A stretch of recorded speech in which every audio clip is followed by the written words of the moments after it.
चलिए हम आ जाते हैं कक्षा 7 गणित। देखिए आज हम लोग हल करने वाले हैं अभ्यास 5J को। अभ्यास को हल करने से पहले ना हम लोग समझ लेते हैं, पहले समरूप त्रिभुज समझ लेते हैं, ठीक है। देखिए समरूप त्रिभुज, देखिए जैसे कि पास आप लोगों के पास ना कोई आकृति हो जाए, हम लोग के पास ना, जैसे देखिए यहाँ पर एक त्रिभुज बनाया है ना, बड़ा हो जाए एक छोटा हो जाए, ठीक है। तो यह दोनों आपस में समरूप कब कहलाएंगे, जब ना हम लोग इसके संगत भुजा, जैसे मान लेते हैं कोई त्रिभुज है, ठीक है, इस तरह से कोई त्रिभुज है, और देखिए इन दोनों त्रिभुजों को हम लोग सर्वांगसम कब कहेंगे, जब इन दोनों त्रिभुजों के ना यहाँ पर जो आपको कोण है संगत कोण बराबर मिलेगा, यह वाला कोण इस कोण के बराबर मिले, ठीक है, और ये वाला कोण इस कोण के, यह वाला कोण इस कोण के बराबर मिले। कोण तो उसमें बराबर ही रहना चाहिए, है ना, समरूप त्रिभुज को ये तो ठीक है। लेकिन और देखिए यहाँ पर जो भुजाएं उनको मिले है ना, संगत भुजा, यह भुजा और यह भुजा, इन संगत भुजाओं का अनुपात बराबर हो, इस वाली भुजा का संगत अनुपात बराबर हो, इस वाली भुजा का संगत अनुपात बराबर हो। संगत अनुपात बराबर का मतलब ये हुआ, है ना, देखिए कोण तो एकदम बराबर होना चाहिए। संगत अनुपात का मतलब ये हुआ कि जब इस भुजा का मान लेते हैं यहाँ पे ए बी सी कोई त्रिभुज है, यहाँ पे मान लेते हैं पी क्यू आर कोई त्रिभुज है ना। तो देखिए ये एक छोटा त्रिभुज है ना, तो मान लेते हैं यहाँ पे 2 सेंटीमीटर है, तो हो सकता है कि इसमें 2 से आपको गुणा करने पर आपको प्राप्त हो जाए, ठीक है। मतलब कोई भी संख्या ऐसा हो जिसमें हम 2 का गुणा कर दें तो यहाँ पर 4 मिल गया। यहाँ पे 3 सेंटीमीटर था तो ये 3 दूना 6 सेंटीमीटर हो जाएगा, और यहाँ पे मान लेते हैं 4 सेंटीमीटर था तो ये 4 दूना 8 सेंटीमीटर हो गया। अब देखिए सभी भुजाओं का अनुपात निकाल कर आपको दिखा दे, जैसे ए बी भुजा इस भुजा के संगत भुजा के साथ अनुपात निकालते हैं, देखिए तो यहाँ पर हो जाएगा 2/4 हो जाएगा, ठीक है। और यहाँ पर देखिए यहाँ पे इस भुजा का निकालते हैं तो 3/6 हो जाएगा। इस भुजा और इस भुजा का निकालते हैं तो देखिए सबका अनुपात निकालेंगे ना, तो देखिए 2 कमा 2 2 दूना 4 1/2 है ना। यहाँ पर 3 से भाग देंगे तो 3 कमा 3 3 दूना 6 है ना, 4 कमा 4 4 दूना 8, तो 1/2, तो 1:2 सबका मिल रहा है, ठीक है। मतलब यहाँ पर यह 1 है, इसमें 2 का गुणा करें, है ना, हो सकता है 1.5 का गुना, या फिर हो सकता है इसका आधा हो, सभी भुजाओं का आधा करेंगे तो ये वाला त्रिभुज मिलना चाहिए। जैसे यह त्रिभुज था ना, इसका जो समरूप त्रिभुज था, अब इन सभी भुजाओं का हम लोग आधा करेंगे ना तो यह वाला त्रिभुज हम लोग प्राप्त कर लेंगे, ठीक है। तो चलिए तो इस बात को हम लोग लिख भी देते हैं, चलिए लिख देते हैं हम लोग, समरूप त्रिभुज में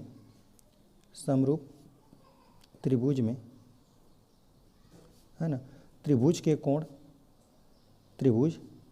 त्रिभुज में, ठीक है, त्रिभुज के सभी कोण बराबर होते हैं, सभी कोण बराबर होते हैं, ठीक है, बराबर होते हैं तथा उनकी संगत भुजा का अनुपात बराबर होता है, ठीक है। अनुपात क्यों कह रहे हैं, क्योंकि देखिए यह 1 और 1 इसको बोलेंगे 1/2 का मतलब 1:2 में सभी था, ठीक है। मतलब इसका हम लोग यह 1 है तो इसका 2 गुना कर देंगे तो यह चीज़ हम लोग को प्राप्त होगा। लेकिन यह 2 था, 2 गुना कर देंगे तो 4, 3 का इसका 2 गुना करेंगे तो 6, 4 का 2 गुना कर दें तो हम लोग 8, ठीक है। लेकिन कोण हमेशा बराबर होना चाहिए।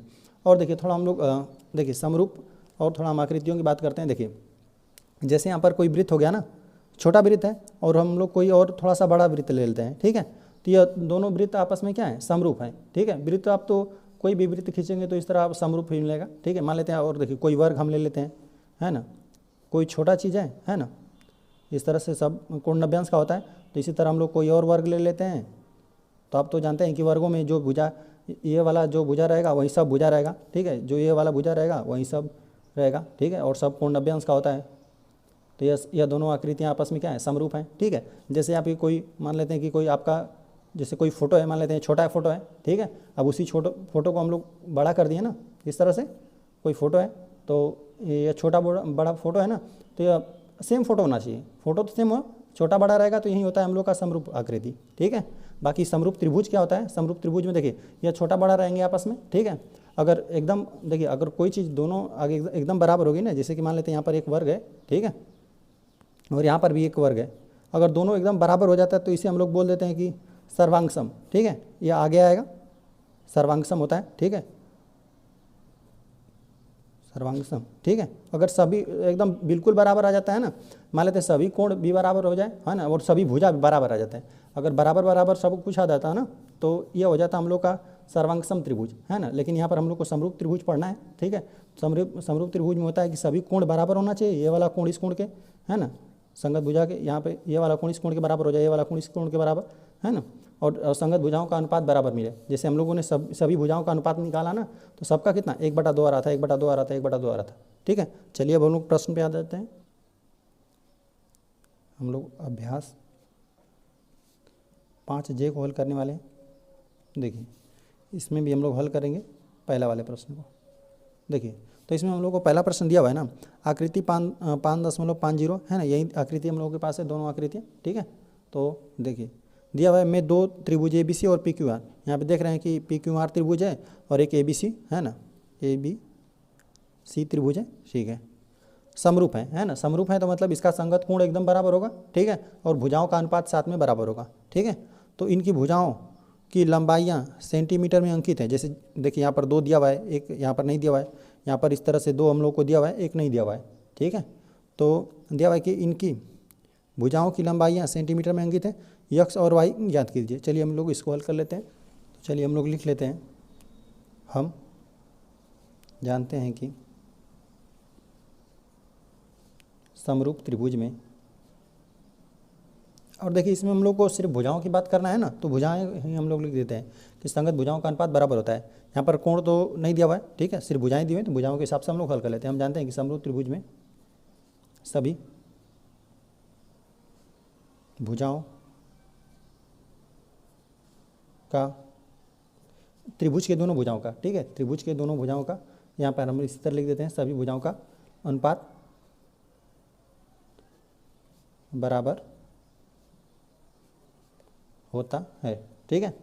और देखिए आप अगर अनुपात लिख रहे हैं ना, दोनों आप त्रिभुज के दोनों भुजाओं का अनुपात लिख रहे हैं ना, तो या तो आप पहले छोटा त्रिभुज को लिखिए फिर बड़ा त्रिभुज को, या तो पहले बड़ा त्रिभुज को लिखिए, त्रिभुज के भुजाओं को लिखिए, या फिर और उसके नीचे छोटा त्रिभुज के भुजाओं का अनुपात लिखेंगे, है ना। ऐसा नहीं कि इधर उधर मिला देंगे, है ना। चलिए अगर हम पहले अगर बड़े त्रिभुज की बात ले लें ना, PQ भुजा को लिख रहे हैं हम लोग पहले, ठीक है। PQ जो भुजा है इसकी संगत भुजा कौन है, AB, तो हम लोग फिर AB लिख रहे हैं, ठीक है। पहले हम लोग देखिए, अब यहाँ पर PR है, PR भुजा को हम लोग ले लें, है ना, तो इसकी संगत भुजा बनी AC, ठीक है। और देखिए यहाँ पर जो QR भुजा है ना, QR, तो इसका बना हम लोग का BC, ठीक है। तो आप देख रहे हैं ना, इसमें हम लोगों ने सबसे पहले बड़ी भुजाओं का ऊपर रखा, ठीक है, उसके और संगत भुजा को जो है उसको हम लोगों ने सबको नीचे रखा। और देखिए यहाँ पर हम लोग को सबका वैल्यू दिया हुआ है, तो चलिए उस वैल्यू को हम लोग रख देते हैं। देखिए PQ का हम लोग को मान दिया हुआ है, यहाँ पे इसका मान y है, ठीक है, बटा AB का मान हम लोग को जो संगत भुजा है यहाँ पर 3 दिया हुआ है, ठीक है। चलिए यहाँ पर आ जाते हैं PR, तो PR का वैल्यू 3 दिया हुआ है, तो 3 लिख देते हैं। और देखिए PR का जो वैल्यू 3 दिया हुआ है, तो यहाँ पर x दिया हुआ है, ठीक है, तो यहाँ पर x लिख देते हैं बराबर। देखिए यहाँ पर जो QR है इसका वैल्यू हम लोग को 3 दिया हुआ है, तो 3 लिख लेते हैं। यहाँ पे जो BC है उसका वैल्यू 2 दिया हुआ है, तो 2 हम लोग लिख लेते हैं, ठीक है। अब देखिए अब इसमें से हम लोग को x और y का वैल्यू प्राप्त करना है ना, तो देखिए यहाँ पर सभी तीनों चीज़ आपस में बराबर है ना। तो देखिए हम लोग चलिए हम लोग लिख लेते हैं, चलिए समीकरण 1 इसको लिख देते हैं। देखिए इन दोनों को हम लोग पहले लेकर हल कर लेते हैं, है ना, क्योंकि इन्हीं दोनों को में देख रहे हैं सिर्फ अंक है ना, तो सिर्फ x का यहाँ से मान निकल जाएगा हम लोग का, ठीक है।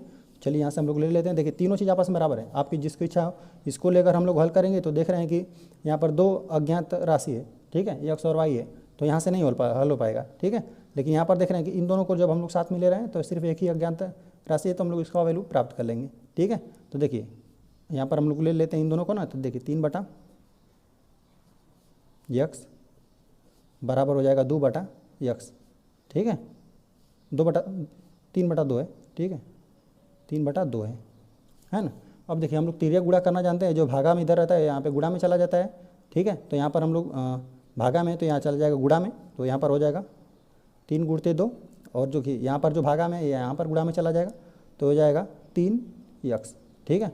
और देखिए यहाँ पे बराबर में देखिए सिर्फ हम लोग को x का वैल्यू प्राप्त करना है, तो हम लोग क्या करते हैं, यहाँ पे गुणा में 3 है तो इसको हम लोग भागा में भेज देते हैं, ठीक है। तो यहाँ पे 3 × 2/3 हो जाएगा बराबर x का वैल्यू यहाँ से 3 से 3 विभाजित हो जाएगा, सिर्फ 2 बचा, तो x का वैल्यू हम लोग 2 प्राप्त कर लिए, ठीक है।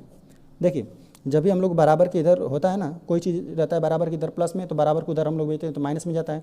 माइनस में कोई चीज़ इधर रहता है तो बराबर को उधर भेजते हैं तो जाता है प्लस में। माइनस में रहेगा तो प्लस में रहेगा तो माइनस में। और कोई चीज़ भागा में रहता है तो वो गुणा में जाता है, और जो गुणा में रहता है वो भागा में चला जाता है। ठीक है, तो देखिए यहाँ पे जो भागा में था ना, बराबर को उधर हमने भेजा तो ये गुणा में चला गया, यक्स यहाँ पर चला है। और यहाँ पर देख रहे हैं कि 2 भागा में था तो यहाँ पर हमने भेजा तो ये गुणा में चला गया था। ठीक है, फिर यहाँ पर देख रहे थे कि 3x आ गया था, तो 3x गुणा में 3 था, x के सिर्फ हम लोग को x का वैल्यू निकालना था, तो यहाँ पे गुणा से फिर हमने भागा में इसको भेज दिया, तो यहाँ से 3 से 3 यह विभाजित हो गया। ठीक है, तो सिर्फ x का वैल्यू हम लोग को 2 प्राप्त हुआ, तो हम लोग को x का वैल्यू प्राप्त हो गया। ठीक है, और देखिए अब यहाँ पर हम लोग ले लेना इसको, देखिए इन दोनों को हम लोग साथ में ले लेते हैं, इसको और इसको साथ में ले लेते हैं, है ना। चलिए तो देखिए एक हम, क्योंकि सब तीनों आपस में बराबर है, आप किसी को 2 को ले सकते हैं, साथ में हल कर सकते हैं। ठीक है, तो y/3 को हम लोग ले लेते हैं बराबर, और 3/2 को इसको हम लोग ले लेते हैं, है ना। तो देखिए यहाँ पर 3 भागा में है तो इधर जाएगा तो गुणे में हो जाएगा y, और यहाँ पे चल जाएगा 3 गुणते 3, यहाँ भागा में था इधर गुणा में चला गया बटे 2। तो देखिए 3 3 9 होता है, 9 हो गया बटा 2। जब हम आप यहाँ पे 2 में आप 9 से में भाग देंगे, है ना, तो 9 का आधा हो जाएगा 4.5, और दोनों हम लोग का सेंटीमीटर में आएगा, क्योंकि सब सेंटीमीटर में था तो यहाँ पर सब सेंटीमीटर में आया। एक्स का भी वैल्यू हम लोग को सेंटीमीटर में है। ठीक है, तो इस तरह से एक्स का वैल्यू 2 सेंटीमीटर, वाई का वैल्यू 4.5 सेंटीमीटर है। ठीक है, इस तरह से ये प्रश्न हम लोग का हल हो। चलिए हम आ जाते हैं क्वेश्चन नंबर 2 पे। तो क्वेश्चन नंबर 2 हम लोग को दिया हुआ है, यदि किसी त्रिभुज ABC और त्रिभुज PQR में उनकी भुजाएं क्रमशः AB 3 सेंटीमीटर, BC 5 सेंटीमीटर और CM 4 सेंटीमीटर दिया है, तथा जो दूसरा त्रिभुज है उसके बारे में दिया गया है PQ 7 सेंटीमीटर, PR 6 सेंटीमीटर और QR 8 सेंटीमीटर हैं, तो त्रिभुज समरूप है या नहीं। चलिए हम लोग हल कर लेते हैं दूसरे वाले को। तो चलिए देखिए हम लोग को दिया हुआ है ना AB 3 सेंटीमीटर, तो यहाँ पर देखिए जो उसकी संगत भुजा है वो दिया है 7 सेंटीमीटर, है ना। PQ जो दिया है 7 सेंटीमीटर, यहाँ BC दिया हुआ है 5 सेंटीमीटर, तो यहाँ पे दिया हुआ है 6 सेंटीमीटर, और यहाँ पर ये दिया हुआ है CA या AC भुजा वो 4 सेंटीमीटर, तो QR दिया हुआ है 8 सेंटीमीटर। देख रहे हैं कि इनका अनुपात ही बराबर नहीं है ना। बाकी देखिए अगर आप इसका त्रिभुज बनाएंगे ना, एक त्रिभुज बनाएंगे 3 सेंटीमीटर और 5 सेंटीमीटर, यहाँ पे 4 सेंटीमीटर। चलिए हम एक इसी तरह बना देते हैं, है ना, नापते नहीं इसी तरह बना देते हैं। बाकी आप नाप कर बनाएंगे ना तो ये आपका सही नहीं बनेगा, संगत अनुपात और कोण भी बराबर नहीं आएगा। ठीक है, चलिए हम इस तरह से एक त्रिभुज बना देते हैं। चलिए हम लोग नामकरण भी कर देते हैं ना। हम लोग को दिया हुआ है त्रिभुज ABC, ठीक है, और यहाँ पे दिया हुआ है PQR ना, PQR, और यहाँ पर हम लोग को जिन जिन भुजाओं को दिया हुआ है AB दिया हुआ है 3 सेंटीमीटर, AB है 3 सेंटीमीटर। चलिए, और यहाँ पर हम लोग को BC जो भुजा है BC दिया हुआ है 5 सेंटीमीटर।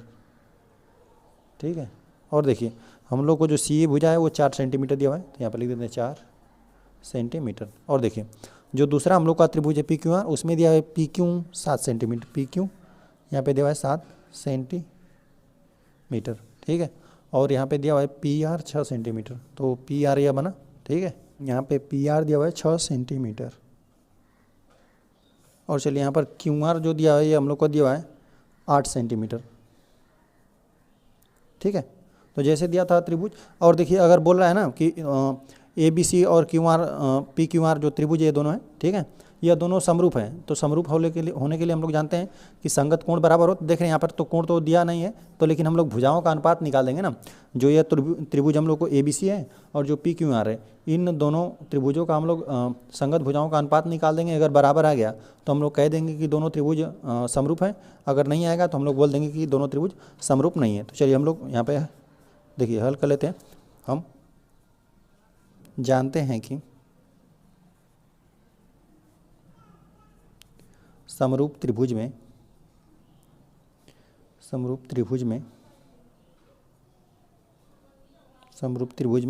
है ना, दोनों त्रिभुज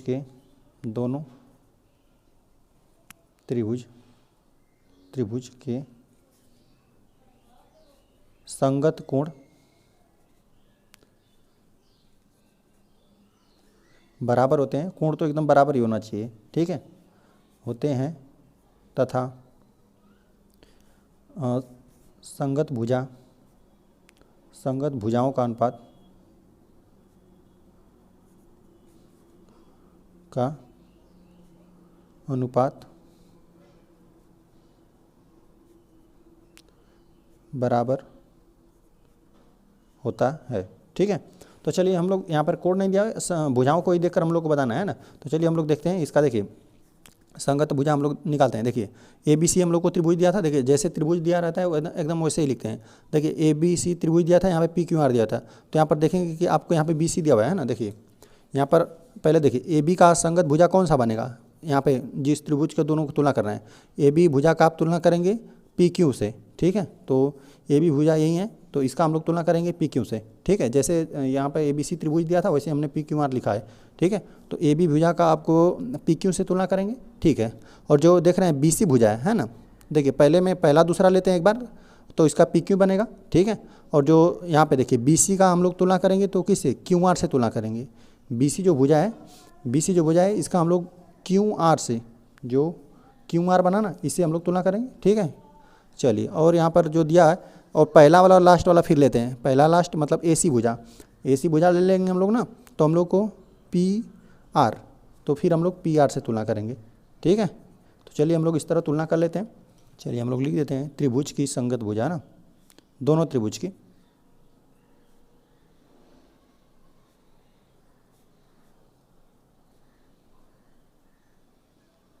संगत भुजाओं का अनुपात। ये चीज़ हम लोग चेक कर रहे हैं कि दोनों का बराबर है कि नहीं। ठीक है, तो देखिए हम लोग पहले ए बी भुजा लेंगे। ठीक है, ए बी, इसके पहले हम लोग चलिए छोटा त्रिभुज लिख रहे हैं तो पहले छोटा त्रिभुज लिखेंगे, है ना। अंश में सब में अब छोटा त्रिभुज रहेगा, मतलब छोटे त्रिभुज की हम लोग भुजा लिखेंगे। ठीक है, फिर बाद में बड़े वाले त्रिभुज लिखेंगे, या तो आप बड़ा वाला लिख रहे हैं पहले तो बड़ा वाला लिखेंगे और बाद में छोटा वाला लिखेंगे। तो देखिए इसमें हम लोगों ने छोटा ले लिया। चलिए तो ए बी के बाद बी सी ले लेते हैं। देखिए ए बी भुजा का हम लोग को किसका बनाना है, पी क्यू का ना, पी क्यू का बना देंगे। ठीक है, और यहाँ पर देखिए फिर हम लोग को बी सी भुजा है, तो बी सी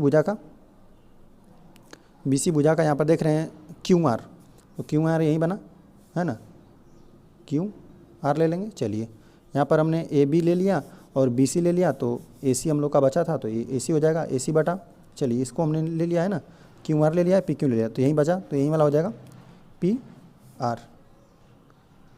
ठीक है, इस तरह से हो गया। चलिए इसको हम लोग अब सबका वैल्यू दिया हुआ है, चलिए हम लोग रख देते हैं। देखिए ए बी का दिया हुआ है हम लोग को वैल्यू 3 सेंटीमीटर है ना, और यहाँ पे पी क्यू का वैल्यू दिया हुआ है हम लोग को 7 सेंटीमीटर। चलिए तो और यहाँ पर देखिए, और हम लोग बी सी का वैल्यू रख दें, बी सी का 5 सेंटीमीटर है, 5 हो गया। ठीक है, तो यहाँ पर बी सी के नीचे क्यू आर, तो क्यू आर का रखेंगे तो यहाँ पर है 8 सेंटीमीटर। तो यहाँ पर देख रहे हैं ए सी का है 4 सेंटीमीटर, और यहाँ पर देख रहे हैं पी आर का है यहाँ पर 6 सेंटीमीटर है ना। तो यहाँ पर इसी तरह से आपको देखने से लग गया कि ये मतलब बराबर नहीं है। ठीक है, चलिए थोड़ा सा यहाँ पर हल हो रहा है ना, तो हम लोग हल कर रहे हैं। 3/7 हो गया बराबर 5/8 हो गया। चलिए यहाँ पे 2 से दोनों विभाजित हो रहा है, तो 2 दूना 4 और 2 3 6 हो जाएगा। तो यहीं पर बराबर नहीं है, सब बराबर नहीं है, तो हम लोग बराबर नहीं कर लेते हैं। ठीक है, और यहाँ पर लिख देते हैं हम लोग, चूँकि त्रिभुज के संगत भुजाओं का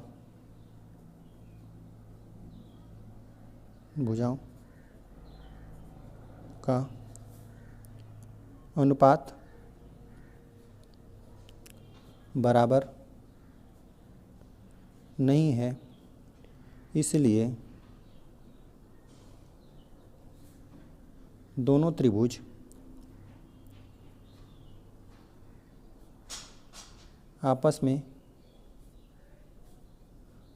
आपस में समरूप त्रिभुज नहीं है। ठीक है, समरूप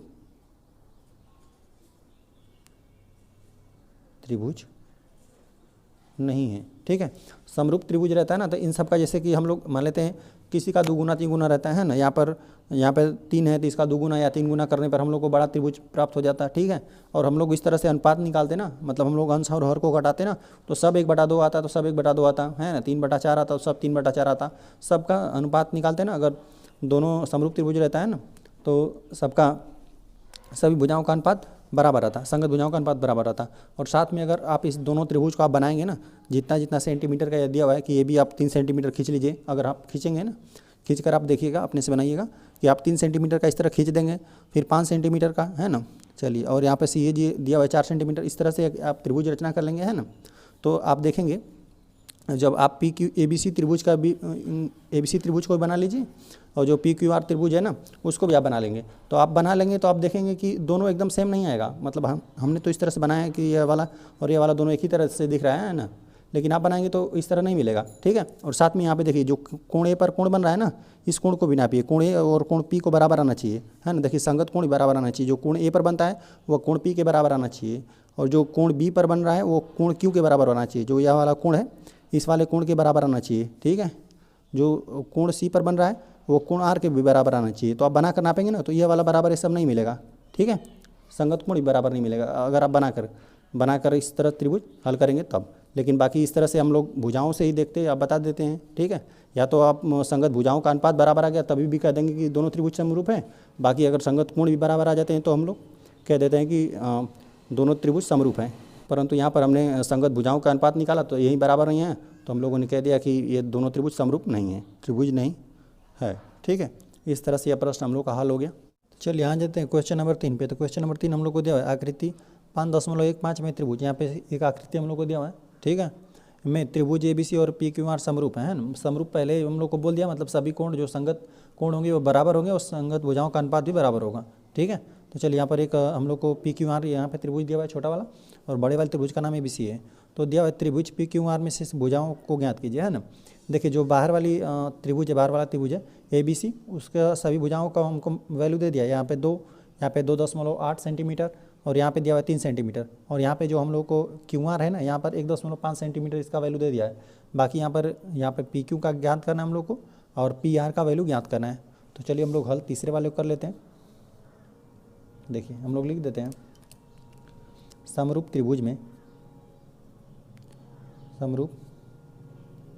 त्रिभुज में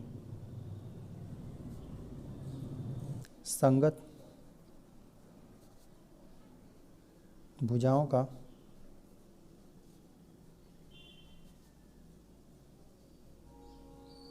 अनुपात बराबर होता है। ठीक है। इसलिए देखिए क्या हो जाएगा, जो भी यहाँ पर ए बी का संगत भुजा देखिए कौन बन रही है, ए बी का यहाँ पर दिया हुआ है पी क्यू ना। तो यहाँ पर लिख लेते हैं पी क्यू। पहले हम लोग बड़ा त्रिभुज को लिखते हैं ऊपर और नीचे लिखते हैं छोटा त्रिभुज का। ठीक है। तो ए बी का संगत भुजा बन रहा है पी क्यू। ठीक है। और चलिए यहाँ पर ए सी दिया हुआ है ना, ए सी भुजा का संगत भुजा बन रही है बी सी। ठीक है। नहीं, यहाँ पे ए सी भुजा का यह बन रहा है पी आर। ठीक है। चलिए जो यहाँ पे बी सी भुजा है ना, बी सी भुजा इसका संगत भुजा हम लोग को दिया हुआ है क्यू आर। ठीक है। तो यहाँ पर हम लोग देख रहे हैं ना कि ऊपर वाला जितना भी त्रिभुज है ना, त्रिभुज की सभी भुजाओं का वैल्यू हम लोग को दिया हुआ है। तो चलिए हम लोग रख लेते हैं। देखिए ए बी का हम लोग को दिया हुआ है 2 सेंटीमीटर, तो 2 बटा, और यहाँ पे पी क्यू को हम लोग को ज्ञात करना है तो इसको हम लोग पी क्यू ही रहने देते हैं। ठीक है। इसको हम लोग अभी ज्ञात कर लेंगे। देखिए और यहाँ पर दिया हुआ है हम लोग को ए सी का वैल्यू दिया है 2.8 सेंटीमीटर, तो इसको हम लोग 2.8 लिख लिए। चलिए संगत भुजा का वैल्यू हम लोग को ज्ञात करना है। यहाँ पे हम लोग को पी आर जो है ना, इसका वैल्यू हम लोग को ज्ञात करना है। बी सी का हम लोग को वैल्यू दिया हुआ है 3 सेंटीमीटर, तो यहाँ पर हमने 3 रख लिया। और देखिए क्यू आर हम लोग को दिया हुआ है ना, क्यू आर हम लोग का वैल्यू हम लोग को दिया हुआ है 1.5 दिया हुआ है, तो यहाँ पर लिख लेते हैं 1.5। ठीक है। तो चलिए देख रहे हैं ना कि यहाँ पर इन दोनों को हम लोग लेंगे ना, तो इन दोनों में 2 अज्ञात राशियाँ हैं। ठीक है। तो हम लोग इन दोनों को साथ में लेते हैं क्योंकि ये दोनों आपस में बराबर हैं। इसको हम लोग हल करके यहाँ से पी आर का वैल्यू प्राप्त कर लेंगे। ठीक है। तो चलिए 2.8 बटा पी आर, ठीक है, बराबर 3.8 को हमने ले लिया, 1.5 है। ठीक है। इसको हमने ले लिया। ठीक है। और देखिए आगे हम लोग इसको हल कर दिए तो क्या हो गया, देखिए यहाँ पर ये गुणा में है, यहाँ पर चला जाएगा, भागा में है ना, इधर गुणा में चला जाएगा, 2.8 गुणते 1.5 हो जाएगा। ठीक है। और यहाँ पे पी आर जो है भागा में वो बराबर के उधर गुणा में चला जाएगा, 3 गुणते पी आर। देखिए हमने इसको किस प्रकार किया, यहाँ पर भागा में था, इसको हमने गुणा में भेज दिया, यहाँ पे चला गया, और यहाँ पर जो भागा में था यहाँ पे हमने इसको गुणा में भेज दिया। ठीक है। चलिए हम लोग इसको थोड़ा हम लोग और हल कर लेते हैं। देखिए तो यहाँ पर हम लोग ना दशमलव को हटा ही देते हैं। ठीक है। हम लोग यहाँ पे लिख देते हैं 28 बटा, चलिए इसको हम लोग हल करेंगे तो 28 बटा 10 हो जाएगा, और इसको हम लोग हल करेंगे तो 15 बटा 10। 10 में हम लोग 15 से में भाग देंगे ना तो यहीं पे 1.5 आ जाएगा। ठीक है। और यहाँ पर देखिए ये जो हम लोग का 3 है ना, यहाँ पर गुणा में है, तो हम लोग इसको इधर ही भागा में ला लेते हैं, ठीक है, बटा में हम लोग ला लिए, इधर सिर्फ हम लोग का पी आर बचा, ठीक है। गुणा में था यहाँ पे 3, तो यहाँ पे भागा में चला गया। बाकी देखिए यहाँ पे 3 से 15 विभाजित हो रहा है, ठीक है, तो 3 5 है 15 हो जाएगा। तो देखिए हम लोग को ऊपर क्या बचा 28 बटा, यहाँ पे 10 में 10 का गुणा कर देंगे तो 100 हो जाएगा, और यहाँ पे गुणते 5 बचा हुआ है बराबर पी आर, ठीक है। चलिए इसको हम लोग यहाँ पे थोड़ा और हम लोग हल कर लेते हैं। देखिए यहाँ पे 5 से इसे हम लोग गुणा कर देते हैं और 100 से वहीं भाग देना हम लोग को बाकी है, ठीक है। तो 5 8 40 हो जाएगा, 40 को 0 हाथ में लगा 4, 5 दूना 10, 4 14, तो 140 हो गया और बटे 100 है, ठीक है, बराबर पी आर। तो देखिए यहाँ पे एक 0 से एक 0 विभाजित हो जाएगा, यहाँ पर देखिए 10 है बटा में ना, तो यहाँ पर यहाँ 10 चला जाएगा, ठीक है, लग जाएगा हम लोग का। जब 14 में आप 10 से भाग देंगे ना तो आपको 1.4 आ जाएगा। तो यही हम लोग का पी आर का वैल्यू निकल कर आ गया ना। चलिए यहाँ पर हम लोग लिख देते हैं पी आर का वैल्यू हम लोग को निकल कर आ गया 1.4 सेंटीमीटर। चलिए अब हम लोग को देखिए यहाँ पर हम लोग को अब पी आर का वैल्यू हम लोग ज्ञात कर चुके हैं, ठीक है। अब हम लोग को यहाँ पे पी क्यू का वैल्यू ज्ञात करना है ना, तो देखिए हम लोग इसको पूरा ले लेते हैं। देखिए यहाँ पे इसको हम लोग ले लेते हैं क्योंकि यहाँ पे वैल्यू हम लोग को सबका जो त्रिभुज ए बी सी था ना उसका सभी वैल्यू दिया था, ठीक है। तो यहाँ पर इसको हम लोग अब ले लेते हैं और इस वाले को ले लेते हैं ताकि हम लोग इन दोनों को हल कर लें, ठीक है। चलिए हम लोग ले लेते हैं यहाँ पे पी क्यू, नहीं 2 बटा है ना, 2 बटा पी क्यू, और इसको ले लिया हमने, ये बराबर है इसके, क्योंकि तीनों चीज़ें आपस में बराबर हैं, है ना। आपको जिसकी आवश्यकता रहे प्रश्न में आप उसको ले लीजिए। हम लोग को देखिए इन दोनों से आवश्यकता था तो इन दोनों को हमने लेकर पी क्यू का वैल्यू निकाल दिया। और अब चलिए इसको और इसको ले लेते हैं ना। चलिए तो यहाँ पर हो जाएगा 3 बटा 1.5, ठीक है। चलिए तो अभी अब हम लोग इसको हल करेंगे। देखिए यहाँ पर हम लोग सीधा भाग ही दे लेते हैं, है ना। देखिए यहाँ पर 1.5 आधा है, मतलब 1.5 का मतलब 1.5 है, 1.5 दूना 3 होता है। तो यहाँ पे देखिए यहाँ पे 2 बार में ये पूरा विभाजित हो गया, तो 2 बटा ना 2 बटा पी क्यू बराबर हम लोग को 2 मिला, है ना। क्योंकि देखिए 1.5 है मतलब 1.5 का 2 गुना 3 होता है, ठीक है। तो इस तरह से हमने 2 इसको ला लिया, ठीक है। अब देखिए यहाँ पर पी क्यू भागा में है ना, पी क्यू भागा में इधर भेज देते हैं गुणा में, तो यहाँ पे 2 बराबर 2 गुणते पी क्यू हो जाएगा। और देखिए यहाँ पे 2 गुणा में है, गुणा को इधर हम लोग भागा में भेज लेते हैं क्योंकि हम लोग सिर्फ पी क्यू बराबर पी क्यू का वैल्यू हम लोग को ज्ञात करना है। तो देखिए यहाँ पर एक गुणा में था तो यहाँ पर हमने भागा में भेज लिया, तो पी क्यू बराबर देखिए हम लोग को क्या निकल कर आया, 2 में 2 से हम भाग देंगे तो 1 आ जाएगा, मतलब ठीक है, यही हम लोग को मिला। चलिए सीधा लिख लेते हैं हम लोग, पी क्यू का वैल्यू हम लोग को 1 सेंटीमीटर है, ठीक है। इस तरह से यह प्रश्न हम लोग का हल हो गया। चलिए आ जाते हैं हम लोग क्वेश्चन नंबर 4 पे। तो क्वेश्चन नंबर 4 हम लोग को दिया हुआ है कि त्रिभुज ए बी सी में यम एन बी सी के समानांतर है, ठीक है। त्रिभुज ए बी सी के शेष कोणों का माप बताइए, है ना। देखिए यहाँ पर दिया हुआ है ना, त्रिभुज ए बी सी है और यम एन जो है यहाँ पर यम एन यह ना बी सी के समानांतर है, ठीक है, समानांतर है। चलिए तो यहाँ पर दिया हुआ त्रिभुज ए बी सी और त्रिभुज ए यम एन, है ना, बड़े वाले त्रिभुज और छोटे वाले त्रिभुज की बात कर रहा है, समरूप है। चलिए हम लोग लिख देते हैं हल, चौथे वाले करने वाले हैं। तो देखिए यहाँ पर हम लोग कोणों के हिसाब से करेंगे, है ना। हम लोग जानते हैं कि समरूप त्रिभुज में सभी कोण बराबर ही होना चाहिए, ठीक है, कोण सभी बराबर हो जाए।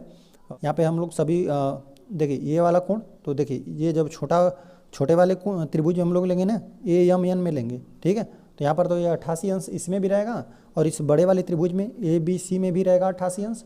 बाकी देखिए हम इस वाले कोण को नापेंगे, इस वाले कोण को नाप देंगे तो हम लोग तीसरा जान जाएंगे ऑटोमेटिक ये कितना का है, ये कितने का है, क्योंकि हम लोग जानते हैं कि त्रिभुज के तीनों कोणों का योग कितना होता है, 180 अंश होता है, ठीक है।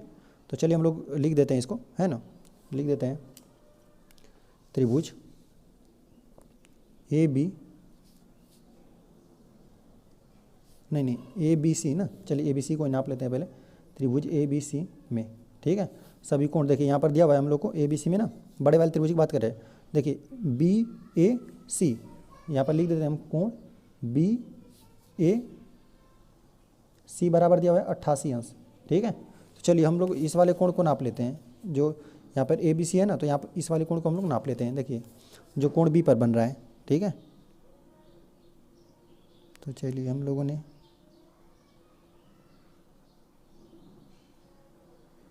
देखिए इस तरह से जब आप अच्छे से हम लोग मिला रहे हैं ना, तो देखिए यहाँ पर इस लाइन पर हमने इसको पूरा मिलाया, तो यह वाला जा रहा है 35 अंश का कोण बनाते हुए, ठीक है। देखिए 30 और 40 के बीच में होते हुए जा रहा है ना, देखिए 30 और 40 के बीच में, 30 और 40 के बीच से जा रहा है, तो हम लोग का बना 35 अंश का कोण।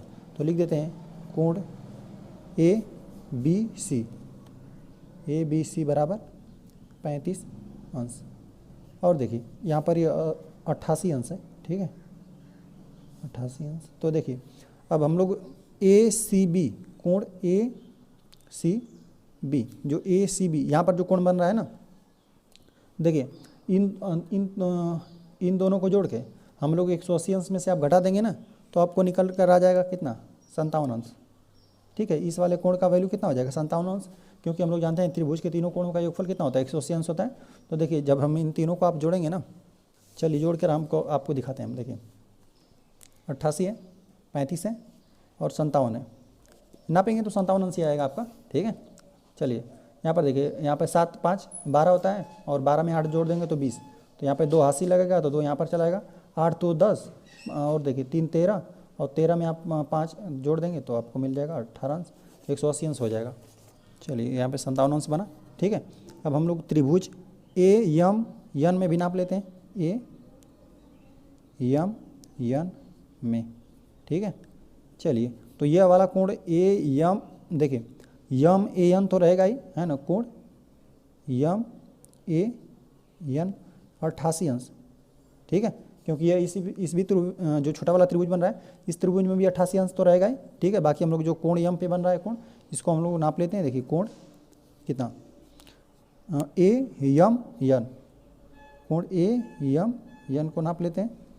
चलिए तो हम लोग इस कोण को नाप लेते हैं। देखिए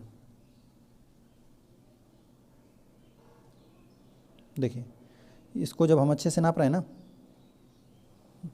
देखिए जब हमने इसको एकदम इस लाइन पे मिला दिया ना, इसको जब इस लाइन पे मिला दिया तो देख रहे हैं हम कि जो 30 और 40 के बीच से यह होते हुए जा रहा है ना, तो यह वाला भी हम लोग को कितना मिलेगा, 35 अंश।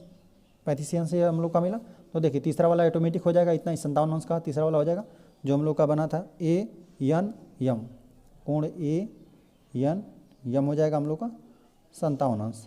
तो हम लोग देख रहे हैं इस भी त्रिभुज के जो सभी कोण है ना, इस संगत कोण बराबर है ना। छोटे वाला जो त्रिभुज बन रहा था AMN त्रिभुज, और जो बड़ा वाला त्रिभुज ABC है, इसको देख रहे हैं कि संगत कोण सभी कोण बराबर होना चाहिए, है ना, और संगत भुजाओं का अनुपात बराबर होता है। तो सिर्फ यहाँ पर हम लोग कोणों को देखकर बता दे रहे हैं कि सभी अगर कोण बराबर हैं, है ना, संगत कोण बराबर है, तो यह दोनों त्रिभुज समरूप हैं। ठीक है, तो चलिए हम लोग इस बात को लिख लेते हैं।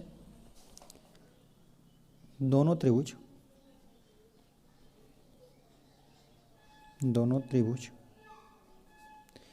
ABC तथा AMN के संगत कोण बराबर हैं, इसलिए दोनों त्रिभुज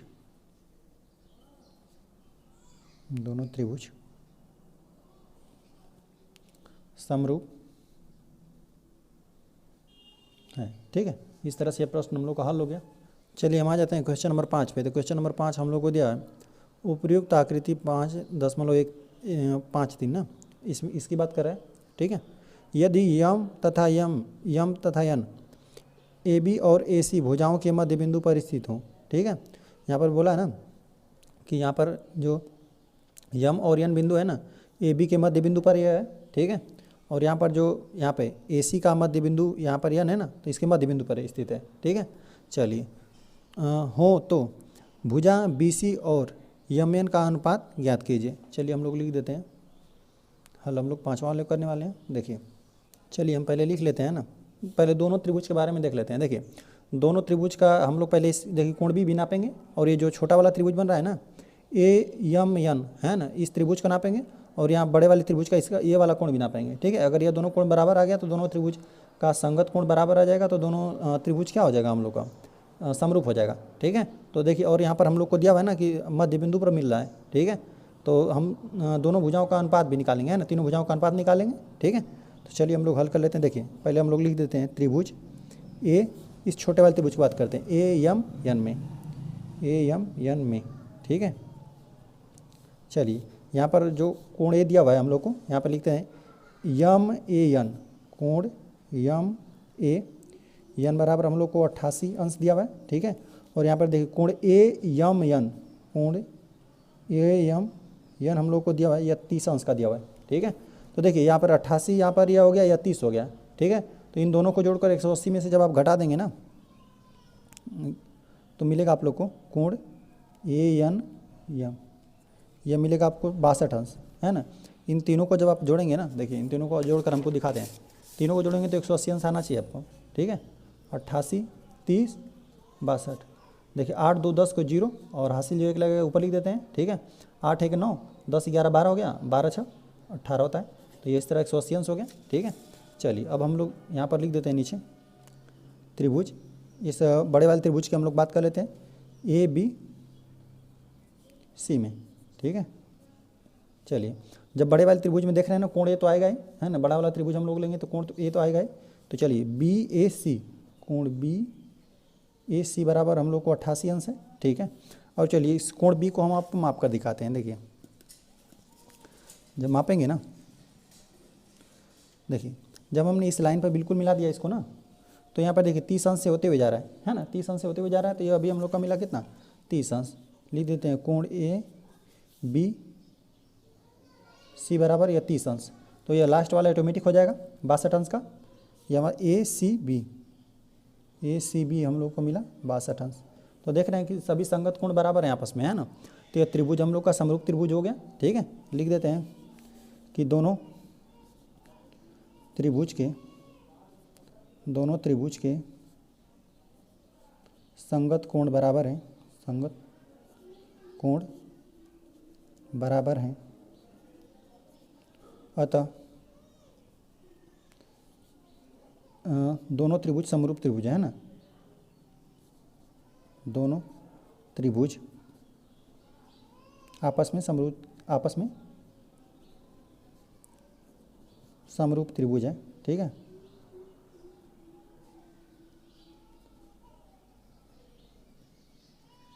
और देखिए हम लोग जान गए कि मतलब ये दोनों त्रिभुज समरूप त्रिभुज है ना, तो अब इनका भुजाओं का अनुपात भी बराबर होगा, ठीक है। तो भुजाओं का अनुपात चलिए हम लोग लिख देते हैं दोनों त्रिभुज के भुजाओं का अनुपात, दोनों त्रिभुज के भुजाओं का अनुपात, ठीक है। देखिए ये छोटा वाला त्रिभुज की हम बात करेंगे, है ना। चलिए पहले बड़ा वाला त्रिभुज का ले लेते हैं हम लोग, AB ले लेते हैं पहले। AB की संगत भुजा बनेगा AM, ठीक है।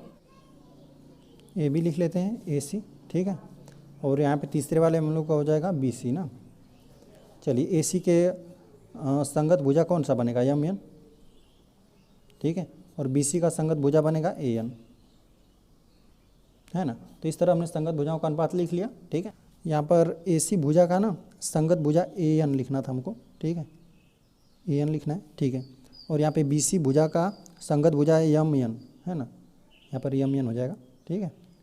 चलिए अब देखिए हम लोग को यहाँ पर दिया हुआ है ना कि यदि M तथा N क्रमशः AB और AC भुजाओं के मध्य बिंदु पर स्थित है ना।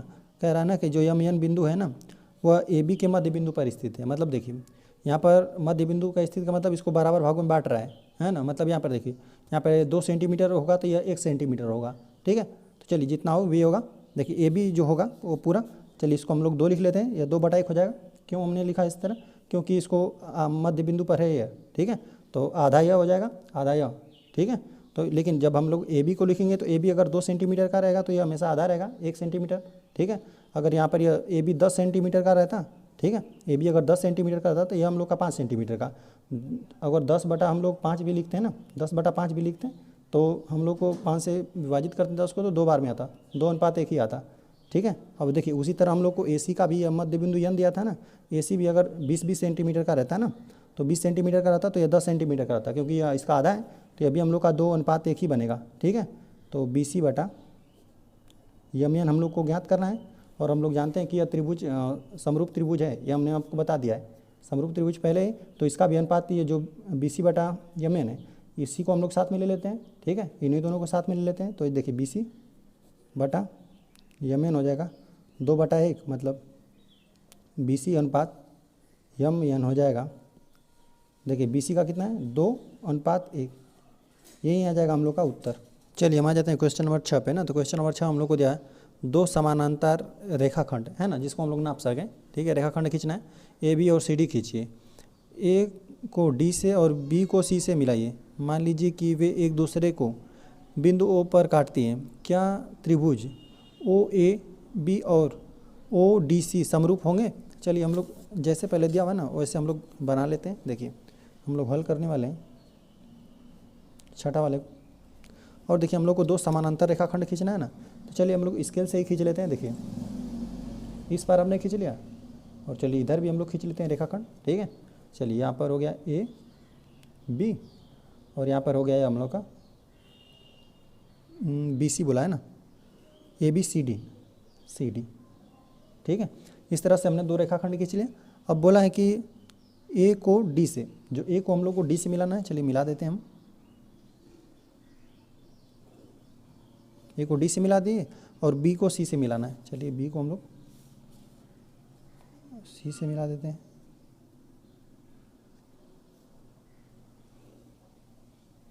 और जहाँ पे प्रतिच्छेद कर रहा था एक दूसरे को ना, उस कटान बिंदु को यह ओ नामकरण करने के लिए बोला था। ठीक है, तो इस तरह हमने नामकरण कर दिया।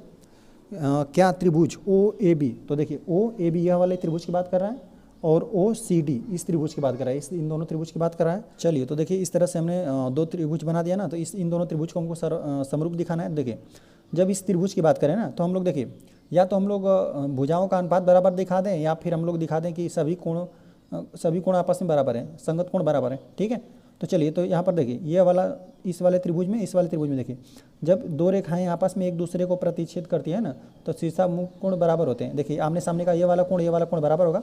मतलब इस त्रिभुज की बात करें तो इस वाला में जो बन रहा है यह वाला कोण, ठीक है, ओ ए बी त्रिभुज में यह वाला कोण आपस में बराबर होगा। क्यों बराबर होगा? शीर्षा मुख कोण से, है ना। दो रेखाएं देखिए ये वाला जो कोण बनता है इस वाले कोण के भी बराबर होगा, है ना। लेकिन हम लोग को इसी से मतलब है, तो देखिए ये वाला कोण इस कोण से बराबर हो गया, तो एक कोण तो बराबर हो गया।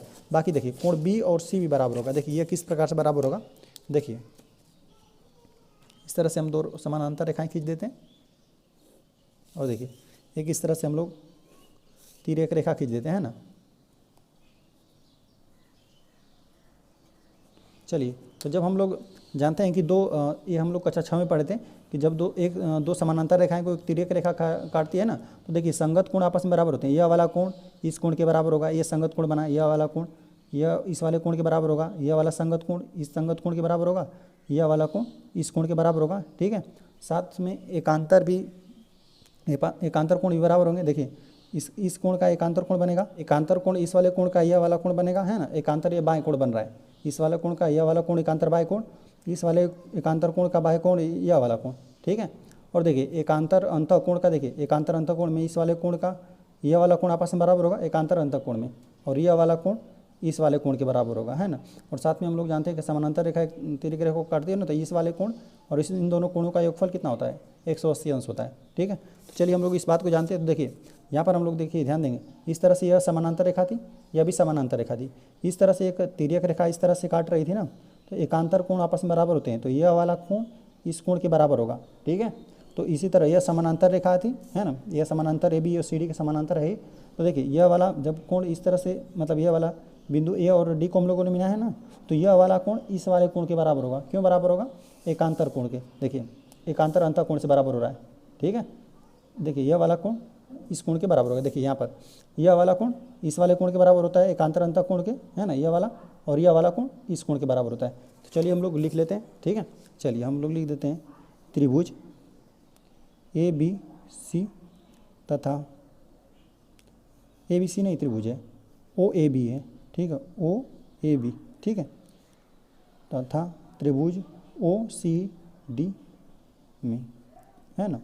चलिए हम लोग लिख देते हैं कोण ए ओ बी, कोण ओ ए ओ बी ना, कोण ए ओ बी बराबर होगा सी ओ डी, या इस तरह भी लिख सकते हैं डी ओ सी, इस तरह भी लिख सकते हैं, सी ओ डी भी लिख देते। तो चलिए लिख देते हैं कोण सी ओ डी।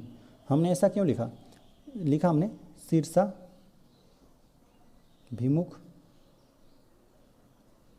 कोण से, है ना। कोई भी दो रेखा आपस में प्रतिच्छेद करती है ना, तो आमने सामने का कोण बराबर होता है। यह वाला कोण इस कोण के बराबर होगा, यह वाला कोण इस कोण के बराबर होगा। ठीक है, चलिए कोण बी बराबर हम लोग लिख देते हैं, कोण बी बराबर कोण सी, कोण सी, ऐसा हमने क्यों लिखा है ना, एकांतर कोण लिख सकते हैं या एकांतर अंतः कोण लिख सकते हैं। एकांतर कोण हम चलिए लिख देते हैं, ठीक है, क्योंकि दोनों समानांतर रेखाएं थी, इस तरह से एक तिर्यक रेखा प्रतिच्छेद करती है तो एकांतर कोण बराबर होते हैं, ठीक है। और इसी प्रकार से यह वाला कोण चलिए बराबर हो गया, तो इस तरह से कोण ए बराबर कोण डी, है ना, ये भी हमने कैसे लिख दिया, एकांतर कोण से, ठीक है। तो देखिए हम लोग लिख देते हैं दोनों त्रिभुज ओ ए बी, ठीक है, तथा ओ सी डी के संगत कोण बराबर हैं, इसलिए दोनों त्रिभुज आपस में समरूप त्रिभुज है, समरूप त्रिभुज, ठीक है। इस तरह से यह प्रश्न हम लोग का हल हो गया। चलिए आ जाते हैं हम लोग क्वेश्चन नंबर 7 पे। तो क्वेश्चन नंबर 7 हम लोग को दिया हुआ है, क्या आकृति 5.54, तो इसकी बात कर रहे हैं, ठीक है, में त्रिभुज ABC और त्रिभुज PRQ समरूप है, यदि हाँ तो कारण बताइए। चलिए हम लोग हल करने वाले हैं 7वां वाले को। देखिए यहाँ पर हम लोग को दिया हुआ है ना कि एक जेड कोण का है ना, इसका कोण जेड है तो इसका भी कोण जेड है, इसका कोण यक्स है तो इसका भी कोण यक्स है। तो देखिए यह वाला कोण ऑटोमेटिक बराबर हो जाएगा। जैसे चलिए हम आपको दो त्रिभुज इस तरह बनाकर बताते हैं। देखिए इस तरह से दिया हुआ है कुछ, और यहाँ पर चलिए मान लेते हैं कि जो जेड का वैल्यू है यहाँ पे ना, मान लेते हैं हम कि 50 अंश है, ठीक है। चलिए 50 अंश है, और इसको भी हम मान लेते हैं कि यह 50 अंश है हम लोग का, नहीं 50, इसको कुछ और हम लोग मान लेते हैं, चलिए 60 अंश मान लेते हैं, है ना। तो देखिए 6 5 हो जाएगा 11, तो यह हो गया जो तीसरा हम लोग का बचा वो हो जाएगा 70 अंश, है ना।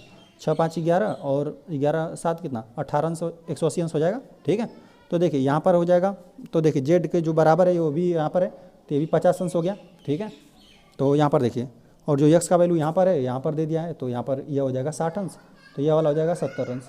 चलिए तो इस तरह से देख रहे हैं ना, देख रहे थे हम लोग कि यह वाला कोण 50 अंश, तो ये भी 50 अंश, यह वाला कोण हम का 60 अंश है, तो यह वाला कोण भी 60 अंश, ठीक है।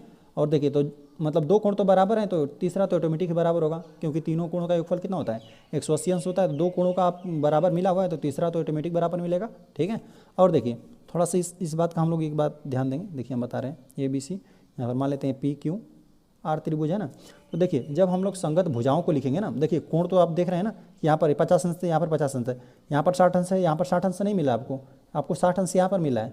तो जब आप लोग संगत भुजाओं को हम लोग लिखेंगे ना, तो देखिए जब हम लोग AB को लिख रहे हैं, मान लेते हैं पहले छोटा त्रिभुज को हम लोग पहले लिख रहे हैं। तो देखिए जब AB को हमने लिखा, ठीक है, चलिए AB बराबर यहाँ पर जो BC दिया हुआ है, चलिए यहाँ पर जो AC दिया हुआ है इसको हम लोग लिख लेते हैं। देखिए तो AB की संगत भुजा कौन सी बनी, देखिए AB 50 और 60 अंश के बीच में बन रहा है, 50 अंश और 60 अंश। देखिए 50 और 60 अंश यह वाला भुजा लिखेंगे, इस वाली भुजा की संगत भुजा हम लोग को 50 से 60 अंश वाली यह वाली भुजा बनी, ठीक है, PR होगा, ठीक है। अब देखिए हम लोग को जो BC है भुजा है ना 60 से 70 अंश वाले के बीच में, तो ये 60 से 70 अंश यही वाला मिलेगा, ठीक है। तो इसको हम लोग लिख देते हैं QR, ठीक है।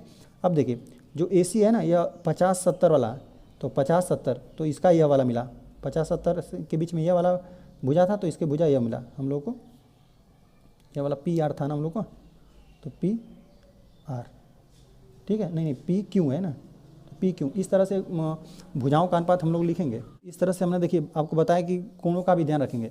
अगर मान लीजिए कि आपको इस तरह से दो त्रिभुज बना कर दिया है ना, जैसे हम लोग को दे रहा था, जैसे देखिए यहाँ पर हम लोग को जैसे त्रिभुज हम लोग को दे रहा था, तो देखने पर ही आपको पता चल जा रहा था कि किसकी संगत भुजा कौन है। जैसे यहाँ पर ये वाला भुजा है, तो इसको हम लोग ऐसे ही देखते ही जान रहे थे कि ये वाला संगत भुजा है, इसका ये वाला बनेगा, इसका यह बनेगा। और यहाँ पर उसी कोण में ही दे दिया था, मतलब बड़े वाले त्रिभुज में ही छोटा त्रिभुज दे दिया था, तो हम लोग जान गए थे कि इसकी संगत भुजा ये बड़ी वाली संगत भुजा बनेगी, ठीक है, इस वाली भुजा की संगत भुजा यह बनेगी।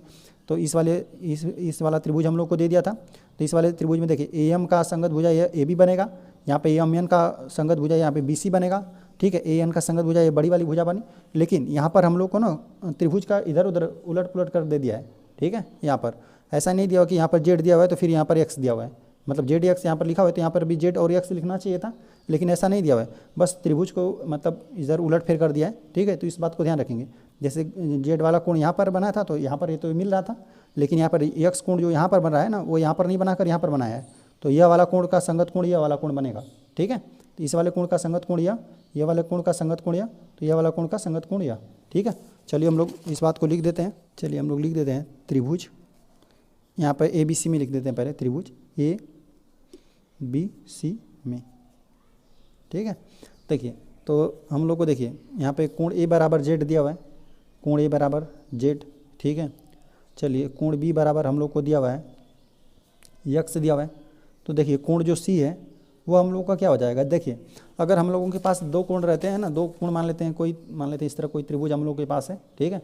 अगर हम लोग जान जाते हैं कि इस तरह से दो कोण, एक कोण 50 अंश है और एक कोण मान लेते हैं 60 अंश है, ठीक है। तो दूसरा कोण हम लोग 70 अंश किस तरह जान जाते हैं, 6 5 11 70 अंश, इसे हम कैसे जानते हैं हम लोग कि ये 70 अंश आ रहा है। हम लोग क्या करते हैं कि इन दोनों को पहले हम लोग जोड़ लेते हैं, है ना, जो भी दो कोण आपको ज्ञात है, ठीक है। तो इन दोनों कोणों को हम लोग पहले जोड़ते हैं, तो 50 में आप जब 60 जोड़ दिए ना तो ये आपको मिल गया 110, है ना, 110 अंश। इन दोनों कोणों को हम लोग जोड़ लेते हैं और फिर इसी कोण को हम लोग टोटल कोणों का योग होता है, त्रिभुज के तीनों कोणों का योग होता है 180 अंश, तो 180 अंश में से हम इसको घटा देते हैं, ठीक है। 180 अंश में से हम जो दोनों कोणों का योग करके घटा देते हैं तो हम लोग को पता चल जाता है कि यह 70 अंश का है, ठीक है। चलिए तो यहाँ पर भी हम लोग क्या कर देते हैं, 180 अंश में से इन दोनों कोणों का योग घटा देते हैं, जेड प्लस यक्स, कोण सी का वैल्यू यही होगा। 180 अंश में से हम लोग कोण जेड को और कोण यक्स को जोड़कर घटा देंगे तो यही कोण सी का वैल्यू है। चलिए अब त्रिभुज पी क्यू आर में भी ज्ञात कर लेते हैं, पी क्यू आर में, ठीक है। यहाँ पर देखिए हम लोग को दिया हुआ है कोण पी बराबर जेड दिया हुआ है, ठीक है, और कोण यहाँ पे दिया हुआ है आर ना, कोण आर बराबर हम लोग को एक्स दिया हुआ है, ठीक है, इसका वैल्यू एक्स है। तो देखिए जो कोण क्यू है ना उसका वैल्यू क्या होगा, देखिए दो कोण यहाँ पर भी हम लोग को ज्ञात है ना, ये जेड है, जेड अंश का है, ये एक्स अंश का है, ठीक है। तो हम लोग भी क्या करते हैं, तीसरा को हम लोग को ज्ञात करना रहेगा, तो 180 में से हम लोग इन दोनों कोणों को जोड़कर घटा लें, है ना, जेड प्लस एक्स लिख देते हैं। तो देखिए तो यहाँ पर आपको देखने से ही पता चल जा रहा है कि देखिए सी का भी वैल्यू 180 अंश माइनस जेड प्लस एक्स है, ठीक है, और यहाँ पर भी 180 अंश माइनस जेड प्लस एक्स है कोण क्यू का वैल्यू। तो हम चलिए अतः लिख देते हैं, अतः यहाँ पे कोण सी बराबर कोण क्यू हो जाएगा, ठीक है। देखिए दो कोण तो बराबर ऑटोमेटिक है, कोण ए बराबर यहाँ पर दिया हुआ है कोण पी के, कोण बी बराबर था कोण आर के एक्स, और जो कोण सी का था और जो कोण क्यू का था इन दोनों का हम लोग देख रहे हैं वैल्यू सेम था ना, तो यह वाला कोण भी बराबर हो गया। हम लोग लिख देते हैं अतः नहीं चूंकि लिख देते हैं, चूंकि त्रिभुज के तीनों कोण, दोनों त्रिभुज के लिखना था, दोनों त्रिभुज के तीनों कोण बराबर हैं, इसलिए दोनों त्रिभुज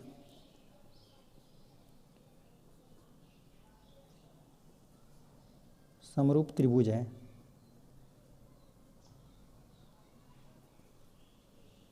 ठीक है, सिर्फ कोण भी बराबर हो जाए या फिर भुजाओं का अनुपात भी बराबर निकल जाएगा ना, दोनों में से एक हो जाएगा तो हम लोग कह देंगे कि दोनों त्रिभुज क्या है, समरूप है। इसमें हम लोग को कोणों से पता चल जा रहा था, है ना, तीनों कोण बराबर है। देखिए कोण जब रहेगा तो एकदम बराबर होना चाहिए, कि मतलब सभी कोण बराबर होगा तभी हम लोग बोलेंगे समरूप त्रिभुज है, ठीक है।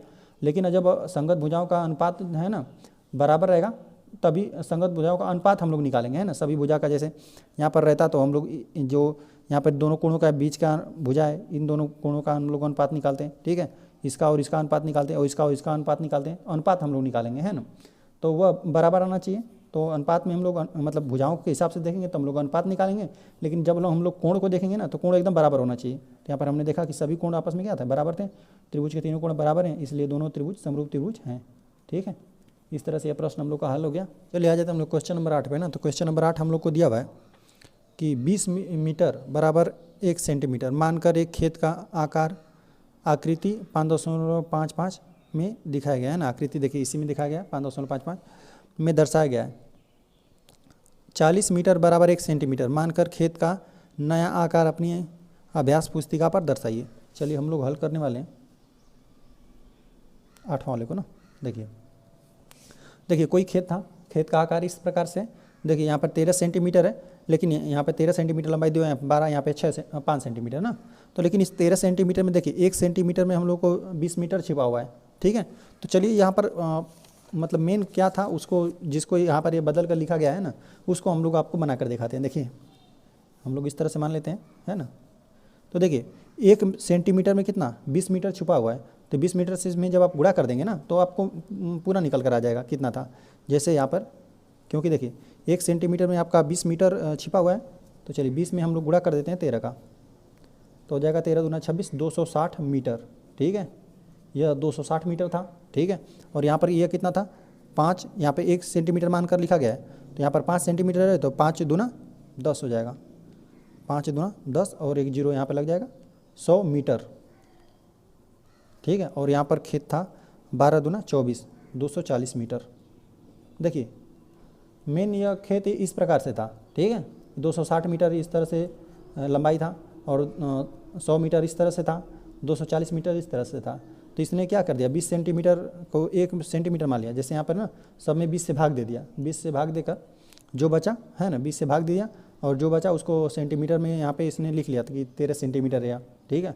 अभी इसमें हम लोग 20 से भाग देंगे तो जीरो कट जाएगा, यहाँ पे 13 आ जाएगा, है ना। देखिए जीरो यहाँ पे कट जाएगा, यहाँ पे आ जाएगा आपका 12, है ना। 12 दूना 24 होता है, यहाँ पर दे देंगे भाग, तो यहीं हम लोग का 5 आ जाएगा, है ना। 20 5 100 होता है, तो यहाँ पे हो जाएगा, ठीक है। तो अब हम लोग को देखिए 40 मीटर में 1 सेंटीमीटर बनाना है। देखिए मेन तो हम लोग का यही है। अब हम लोग 20 से भाग देते तो यहाँ पे 20 सेंटीमीटर के हिसाब से लिखा गया था, है ना। 20 मीटर को हम लोग 1 सेंटीमीटर में बदल कर लिखे थे, लेकिन अब हम लोग को 40 सेंटीमीटर का एक हम लोग को मतलब 40 मीटर का 1 सेंटीमीटर बनाना है। अब इसमें इन सब में 40 से भाग दीजिए, ठीक है। सब में हम लोग 40 से भाग देंगे। चलिए एक बार हम लोग ना आपको 20 से भाग देकर भी आपको दिखा देते हैं एक बार। चलिए यहाँ पे 260 था ना, देखिए 260 मीटर था, इसने क्या कर दिया इसमें ना 20 से भाग देकर लिखा था कि 20 मीटर में 1 सेंटीमीटर बदला था, ठीक है। तो यहाँ पे जीरो से जीरो कट गया, और देखिए 13 दूना 26 होता है, तो 2 2 कमा 2 और 2 2 3 6, 13 सेंटीमीटर लिखा था, इसको बनाया था 13 सेंटीमीटर। और जो 100 सेंटीमीटर था इसको 20 के हिसाब से, देखिए हम दिखाते हैं आपको, 100 सेंटीमीटर था, इसको 20 के हिसाब से लिखा था, तो 20 से जीरो कट गया, 2 5 10, तो यहाँ पे 5 सेंटीमीटर लिख दिया था। और यहाँ पे 240 हमने बताया था ना, तो देखिए 240 में आप जब 20 से भाग देंगे तो जीरो जीरो कट जाएगा, 2 कमा 2 2 दूना 4, यहाँ पे फिर 12 सेंटीमीटर मिल जाएगा, है ना। अब हम लोग को क्या करना है 40 से भाग देकर बताना है कि ये कितना था, ठीक है। तो और देखिए जब 260 में हम लोग 40 से भाग देंगे ना, जब 260 में आप 40 से भाग देंगे तो यहाँ पे जीरो से जीरो कट जाएगा, और यहाँ पे देखें 4 छक 24 होता है, तो 4 छक 24 हो गया, भाग नहीं जा रहा है, दशमलव लग जाएगा, ठीक है। अब दशमलव लग जाएगा तो यहाँ पे देखिए यहाँ पे 2 बचा हुआ है और दशमलव लगा गया, जीरो हम लोग बढ़ा देंगे तो 20 हो गया, तो 4 5 20, तो 6.5 सेंटीमीटर हम लोग इसको बना देंगे। जो यहाँ पे ये वाली भुजा है 6.5 सेंटीमीटर। और देखिए यहाँ पे 240 है, इसको हम लोग 40 मीटर के हिसाब से लिखना है, तो जीरो जीरो कट गया, 4 छक 24 होता है ना, तो ये 6 सेंटीमीटर हम लोग का बनेगा, ठीक है। और ये वाली जो भुजा 5 सेंटीमीटर वाली ये 100 है, ठीक है। इसको हम लोग कितना 40 से भाग देना है अब ना। चलिए तो जीरो जीरो कट जाएगा, यहाँ पे 4 दूना 8 हो जाएगा, 4 दूना 8, अभी हम लोग को 2 बचा हुआ है, दशमलव लगा देंगे और 20 हो जाएगा, ठीक है। तो 4 5 20, 2.5 सेंटीमीटर। इसी प्रकार से इतना ही भुजा का हम लोग को बनाना है, 6.5 सेंटीमीटर ये वाला बनाना है, और 6 सेंटीमीटर इसको बनाना है, और 2.5 सेंटीमीटर इसको बनाना है। तो चलिए हम लोग बना लेते हैं। तो चलिए हम लोग के पास था ना, देखिए 6 सेंटीमीटर वाला पहले हम लोग यहाँ पे खींचना है, नीचे वाले में ना। तो चलिए यहाँ पर हम लोग 6 सेंटीमीटर खींच देते हैं, इस तरह से हम लोग का ये बना 6 सेंटीमीटर। और चलिए जो 13 था ना ये हम लोग का आधा हो गया था, सब आधा हो गया था। क्यों आधा हो गया था सब, देखिए यहाँ पर जो आप यहाँ पे 13 सेंटीमीटर में ले रहे थे, है ना, अब उसको आपने जैसे 20 मीटर में आप 1 सेंटीमीटर ले रहे थे, तो आप 20 का आपने 40 बढ़ा दिया, ठीक है। 40 मीटर को आपने 1 सेंटीमीटर मान लिया, इसीलिए इसका आधा हो गया, है ना। 13 सेंटीमीटर का ये आधा हो जाएगा, 6.5 सेंटीमीटर आया हम लोग को, ठीक है। देखिए दूसरा वाला था, अब देखिए यहाँ पे ये 12 सेंटीमीटर का 6 सेंटीमीटर आया था, यहाँ पे 5 सेंटीमीटर का ये हम लोग को 2.5 सेंटीमीटर आया था, ठीक है। तो चलिए हम लोग इसको माप लेते हैं। देखिए हम लोग को यह वाली भुजा लिखना है 6.5 सेंटीमीटर ना, 6.5 सेंटीमीटर का हम लोग चाप कटा लेते हैं, इस तरह से हो गया। चलिए इस तरह से हम लोग ऊपर की तरफ चाप कटा देते हैं, और देखिए इसको हम लोग को 5 सेंटीमीटर वाला आधा हो गया था, मतलब 2.5 सेंटीमीटर। चलिए तो इस तरह से कुछ हो गया, इसको हम लोग यहाँ पे कटान बिंदु प्राप्त कर लिए। चलिए इस कटान बिंदु को हम लोग मिला देते हैं।